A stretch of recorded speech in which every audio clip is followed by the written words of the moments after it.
লোকটি বলল, তাহলে কি খাব? পৃথিবীতে যত রিজিক সবই তো তার। তিনি বললেন, এটা কেমন কথা? তুমি তার রিজিক খেয়ে তারই নাফরমানি করবে? এটা কি ভালো কথা? লোকটি বলল, না, এটা ভালো কথা না গি। তিনি বললেন, দ্বিতীয় কথা হলো, তুমি তার নাফরমানি করতে চাইলে তার জমিন থেকে বেরিয়ে গিয়ে কর, তার জমিনে নয়।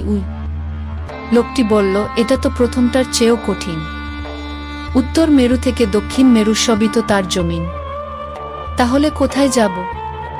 তিনি বললেন, এটা কেমন কথা? তার রিজিক খেয়ে তার জমিনে থেকে তারই নাফরমানি করবে? এটা তো খুবই খারাপ কথা গু। লোকটি বলল, তৃতীয় কথা বলুন গু। তিনি বললেন, তার রিজিক খেয়ে তার জমিনে থেকে তারই নাফরমানি করতে চাইলে এমন স্থানে কর যেখানে তিনি তোমাকে দেখতে পাবেন না গু। লোকটি বলল, এটা কিভাবে